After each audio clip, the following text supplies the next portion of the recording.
मैं बोल रहा था कि भाई कांग्रेस खत्म हो गई। सोनिया गांधी की बेटी इंदिरा गांधी की चेहरे वाली को 2 साल से उतारे तो भी 2 सीट आई वहाँ 400 में। खाली लीडर देने 21 में 19 में मेरे साथ थे, वैसे लीडर नहीं दिए और वो पूरा बिल्डिंग का बिल्डिंग जनता दल की मेरे हाथ में दे डाली। कोई भी कांग्रेस जो है बीजेपी की बी टीम बनी हो। 30 सीट मुलायम सिंह के बेटे के कांग्रेस की वजह से गए, 20 सीट एमआईएम की वजह से गए, 30 सीट मायावती की वजह से गए। अगर ये पूरे इकट्ठा होते तो जो है यूपी का रिजल्ट कुछ और होता। मैं बोल रहा था कि भाई कांग्रेस खत्म हो गई। सोनिया गांधी की बेटी इंदिरा गांधी की चेहरे वाली को 2 साल से उतारे तो भी 2 सीट आई वहाँ 400 में। यहाँ कौन से चेहरे के लिए उतर रहे तुम्हें? यहाँ है सो सब सुड़गाड़ सूरत, सब देखे सो सूरत जी। ये एक को भी देखे तो जो है सुबह खाना मिलता नहीं हो, बाहर बाजार में गए तो आज कांग्रेस का वजूद कर्नाटक में कोई खौफ नहीं उसके साथ। कल तक मुसलमान थे, अल्हम्दुलिल्लाह हमारे निकलने के बाद, शिव कुमार साहब के बयानात के बाद मेरा बोलना वो उसका बोलना दोनों एक हुए। जिस तरह शिव कुमार जी प्रेसिडेंट मुसलमानों के साथ उनका सलूक रहा हिजाब के बारे में और हलाल कट के बारे में, और मुसलमान नरगुंद में लड़का मारा 10 पैसे नहीं मिले, असेंबली में नहीं उठे। शिवमोगा रौडी मर्याद 25 लाख रुपए दिए, इन हुकूमत को मुबारकबाद दिए। कश्मीर के बॉर्डर में नौजवान फौजी मुसलमान मरता, उसके घर को कोई लीडर नहीं गया, आज तक 10 रुपये उसके घर को नहीं मिले, इन्हें कौन भी नहीं उठे। मुस्कान दिलेर बच्ची, उसके बारे में एक बात बोलने तैयार नहीं हूँ। ये सब मैं बोलते आया हूँ, एनआरसी हुआ कोई बाहर आने तैयार नहीं। 130 मीटिंग करा मैं एनआरसी के, एक कांग्रेस का लीडर जो है एनआरसी के अंदर आको मोदी ये कर रहा सो गलत बोल को बोलने तैयार नहीं।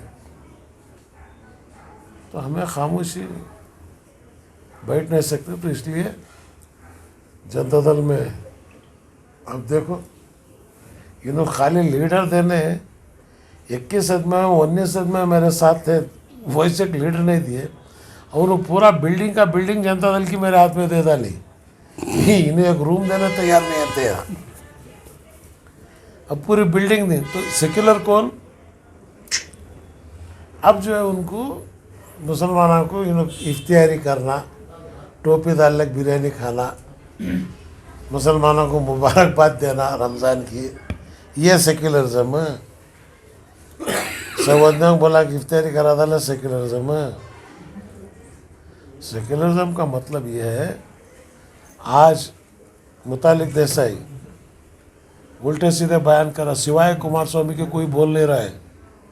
कुमार स्वामी आज भी बोला अगर गवर्नमेंट एक्शन नहीं ली तो मैं खुद जो है रमज़ान के बाद फाइट करने के वास्ते मैं ज़मीन पर उतरता हूँ। कुमार स्वामी का आज प्रेस कॉन्फ्रेंस में आज जो है मुतालिक देसाई बोल रहा, सुनना कौन में मुसलमानों की दुकान में ख़रीदना नहीं, पहले बोले आम खरीदने को, उसके बाद बोले अंडे खरीदने को। तो ये पुलिस क्या कर रही है? लीडर ऑफ द अपोजिशन क्या कर रहा? तो ये सब चीज़ें जो है मुझे मालूम है, तो इसलिए मैं हुबली की हालत 100-150 बच्चे अब बल्लारी गुलबर्गा जेल में है। तो मेरी दरख्वास्त है हुकूमत से इन्हें छेड़ा छेड़ी करने जाते हैं बजरंग दल वाले, तुम्हें जवाब मत दो, कहीं मुसीबत है हम ना फ़ोन करो, हमें उसके वास्ते लड़ती, तुम्हें अपने मकान में महफूज रहो। फतरे मारने से या पुलिस वाले के साथ लड़ने से फ़ायदा नहीं है। लड़ने का काम हमें करते हैं। कई सारे रास्ते हैं लड़ने के, इसलिए अब खुद कुमार स्वामी उतरे और पूरे पुराने मुसलमान, श्रीनिवासपुर में मीटिंग थी। हिंदुस्तान में सबसे ज़्यादा आम पिकने की जगह है वो। 80% व्यापार आम का मुसलमान के हाथ में है। वहाँ के पूरे रैयता बोले मुसलमानों को छोड़ को हमें व्यापार करने तैयार नहीं, मुसलमानों के साथ में करते। वहाँ के पूरे रेड्डिया रैयता उतर को आज मुसलमानों के साथ खड़े। हिंदुस्तान के अंदर जो हालात सब लोग जानते हैं,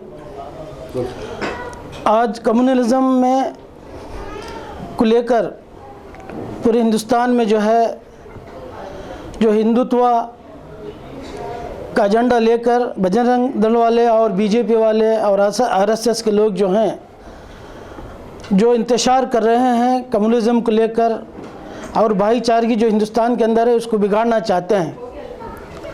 ये हिंदुस्तान वो एक चमन है जिस चमन को संवरने के लिए मुसलमानों ने, हिंदुओं ने, सिख, ईसाई ने सब मिलकर इस देश को आज़ादी के लिए कुर्बानी दी है।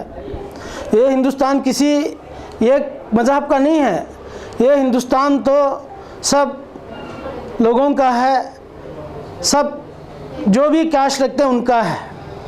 और आज जो बजरंग दल वाले और जो क्या कहते हैं कि जो हुकूमत लेने के लिए, वोट बैंक के लिए, एक वोट बनाने के लिए, हिंदुत्व को लाने के लिए जो कोशिश कर रहे हैं कम्युनलिज्म कर ये नाक बहुत ये है और हम उसका मजम्मत करते हैं।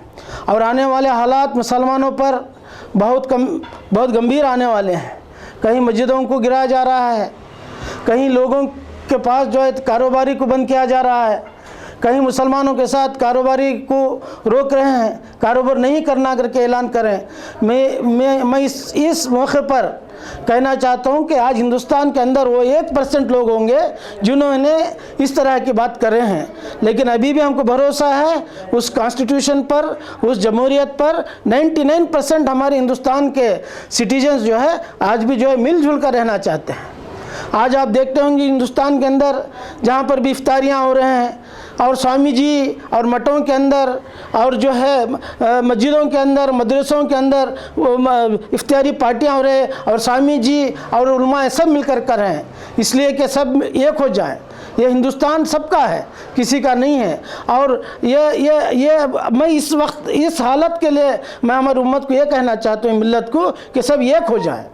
अगर हमारे मुसलमान एक हो जाएंगे तो इंशाअल्लाह जो भी हमारा मकसद है वो पूरा हो जाएगा। आज मैं भी आज इंशाअल्लाह इफ्तारी का इंतज़ाम किया था और यहाँ पर बहुत सारे लोग जो एमएलए लेआउट एसोसिएशन जो है हमारा, ये बहुत सालों का पुराना इदारा है। इसमें जो है पूरे हमारे गैर मुस्लिम भी आए हुए थे और हमारे सीएम इब्राहिम साहब भी यहाँ पे तशरीफ़ लाए थे। हम इस मैसेज को देना चाहते हैं कि गैर कौमों के हम सब एक हैं, हम सब एक हैं, हिंदू मुसलमान सब एक हैं। तो आज 1% जो लोग हिंदुस्तान के अंदर बिगाड़ना चाहते हैं पीस को, इसलिए हम आज की वक्त की ज़रूरत यह है कि हम एक हो जाएं, मुसलमान एक होकर भाईचारगी के साथ जिएं और सबसे पहले हम अल्लाह पर भरोसा करें, क्योंकि अल्लाह ताला हमको जो अशरफुल मखलूक़ात बनाया है, मुसलमान है, मुसलमान कभी कमज़ोर नहीं हो सकते। और जो सेंट्रल गवर्नमेंट वाले नए स्कीमें ला रहे हैं, हम लोग तो पहले भी कहते हैं जो भी वो करते आए हैं वो अनकॉन्स्टिट्यूशनल है, अनफंडामेंटल राइट है, अनफंडामेंटल राइट। वो यहाँ तक कहते हैं कि जो भी करते हैं हम लोग कॉन्स्टिट्यूशन चेंज करेंगे, यहाँ तक करने के लिए वो रेडी हैं। तो हम लोगों को ये चाहिए कि इस वक्त में मुसलमान एक होकर अपना सियासी शऊर पैदा करें। इस वक्त की आवाज़ जो सियासी शऊर पैदा करना ज़रूरी है मुसलमानों के लिए, ताकि हम एक हो जाएं तो इंशाअल्लाह हम कामयाब पाएंगे। सर, जिस कौम की एकजुटती की आप बात कर रहे हैं, इसकी जिम्मेदारी कौन लेगा? कौन ये करेगा कौम को जो आज फिरकों के नाम पे बिटी हुई है, पार्टीज के नाम पे जो बटी हुई है, कौन एक करेगा? जिम्मेदारी किसकी? ये उलमा इकराम की जिम्मेदारी है। उलमा इकराम जो है सब मिलकर, आज सबसे बड़ा यह है कि हमारे उलमा इकराम जो है हमारे मिल्लत में सियासी शऊर को नहीं पैदा किया। सियासी शऊर नहीं रहने के बिना पर यह हालात हम पे आ रहे हैं। हमें ज़रूरी है इस वक्त पर कि हमें सियासी शऊर आ जाए। ये उलमाए किराम की भी ज़रूरी है, उनका भी एक ज़िम्मेदारी है कि सब लोग मिलकर जो है उलमाए किराम अपने मिल्लत को एक बनाएं ताकि एक होकर हम लोग जो है हुकूमत में शामिल हो जाएं। फिरका परस्त ताकतों को हराने के लिए करोड़ मुसलमान की पॉपुलेशन होने के बावजूद कर्नाटका में हमारा रिप्रेजेंटेशन बहुत कम है, पार्टियां बढ़ गई हैं, तो क्या आप मैसेज देना चाहेंगे पॉलिटिकल पार्टीज को कि कौम के नंबर्स कैसे बढ़ा सकते हैं? नहीं, कौम के नंबर्स तो हम ऐसा ही बढ़ा नहीं सकते कि मतलब ये है कि अगर हम पूरे मुसलमान एक हो जाएंगे ना तो इंशाअल्लाह एक सियासी प्लेटफॉर्म एक ही होना चाहिए मुसलमानों की, और एक ही मुसलमान सब मिलकर एक होना सबसे पहले, तो हम लोगों को कामयाबी मिल जाएगी बस।